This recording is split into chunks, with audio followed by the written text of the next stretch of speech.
Well, hello all my friends, welcome back to the channel. If you're joining us for the first time, welcome. My name is T and this is my YouTube channel, Crumpus Tea and Sewing. Before I get started, I want to wish everyone happy holidays. I hope you all had a wonderful Christmas, and I know I did. So in this video, I'm going to be sharing with you my Christmas makes, the things that I made for the hashtag Little Red Dress project. So this is a project that is hosted by the lovely Renata. She goes by the Twilight Stitcher here on YouTube as well as on Instagram. And this year she decided to go with a co-host as well. And her co-host was Keira, and she goes by the Island Socialist. So I put both of those ladies' handles in the description box below. Go over, check them out, and show them some love. They have really great content. So for the Little Red Dress project, I decided to go with the two-piece matching set. You all know I love my two-piece matching sets. So I decided to go with a top pattern and a skirt pattern. So for the top pattern, I decided to go with the Burda Style 6329. And for the skirt pattern, I decided to go with the Butterick B6860. So I'm going to give two independent pattern reviews of both of these. So I'm going to start with the top first. This is a beautiful, beautiful top.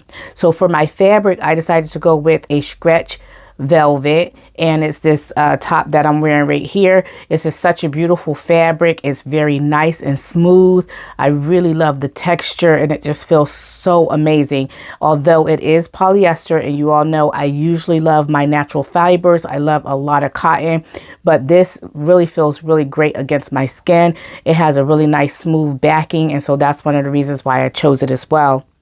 So this pattern, the Burda 6329, which is the pattern that I chose, it has three different variations, and you can make all three variations are tunics. So they're really long tunics, but you do have length variations as well as sleeve variations. So you can make a long sleeve, you can make a version with the flutter sleeve, and then you can make a version with, I think it's like a 3/4 length sleeve as well. You do have, like I said, length variations, but it's quite lengthy. Even for the shorter version, it's really quite long. So I had to make some alterations, and I'll tell you about the alterations and adjustments that I've made in a minute. For the size range, it comes in sizes 8 to 18. I chose the largest size, and that was basically a 44 inches for the bust, and 44 inches for the waist, and 44 7/8 inches for the hips. So it's basically just a box style garment.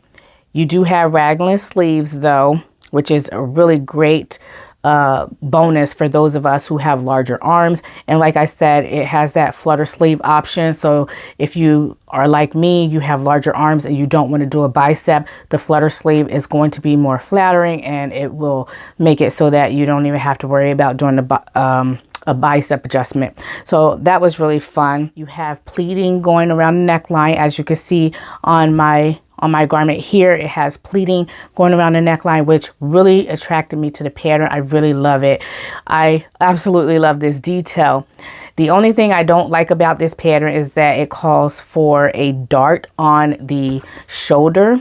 And as you can tell, maybe you can't because my hair is covering it, but it causes a little bit of a bubble there. And I have taken my dart out several times and redid the dart and everything. So it's not the way that I've sewn it. It's just the design of it, the way that it slopes off the shoulder. You're just going to get that bubble. And so in the future, I would definitely omit that dart out of the shoulder so that I don't get that bubble. I just did not like that at all. I would definitely omit the dart. I did not like the dart on the sleeve. The neckband was a little bit too narrow for me, and so I widened the neckband by 1/2 inch so that I could have some room to actually stitch it on, and then also serge it onto the garment as well. So I really like that. And in terms of other alterations and adjustments besides widening the neckband, I also shortened the length of the top by 4 inches because, like I said, it is a tunic, so it's really long. So I shortened it by 4 inches. For the future, like I said, if I make this pattern again, I would definitely omit the dart.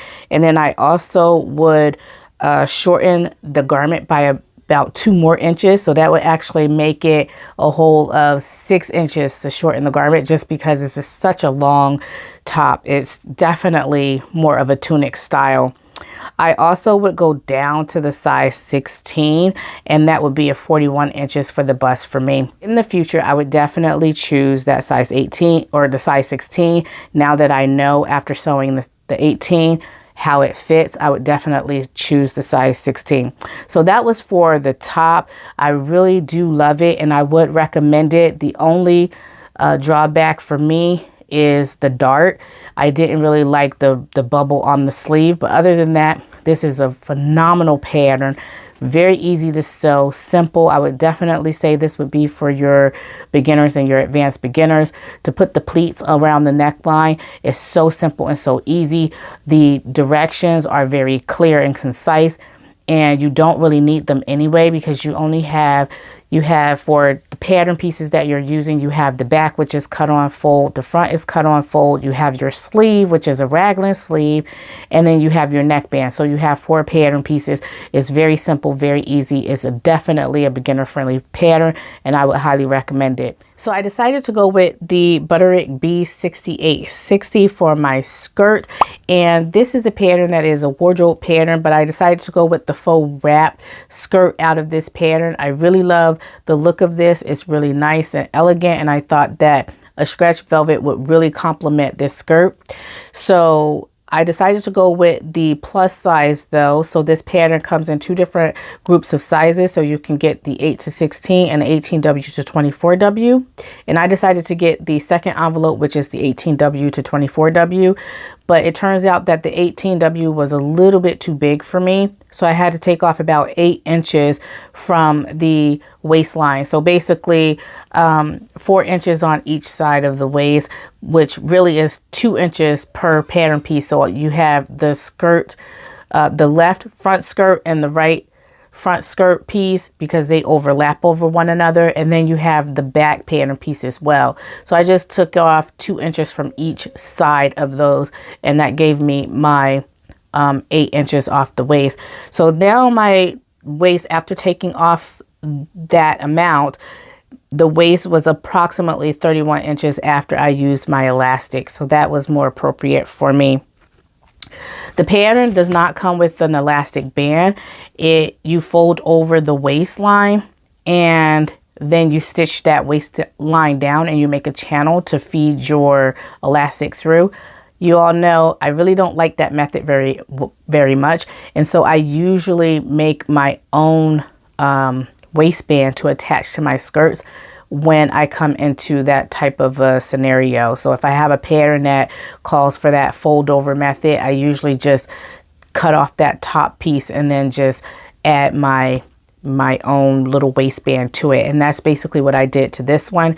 I added a wide waistband. It's a 2-inch wide waistband. I feel like in hindsight, 2 inches might have been a little bit too dramatic for this type of a skirt, because it's just so elegant. And so I would in the future make it a little bit more narrow, but I do like the way that it turned out, and it's really nice and it flows really well. I love the faux wrap over, and it's just really elegant and really nice. I had to shorten the pattern by 2.5 inches in length because it was just way too long. And I think, if I am really honest, I probably can stand to shorten it. I'm sorry, did I say lengthen?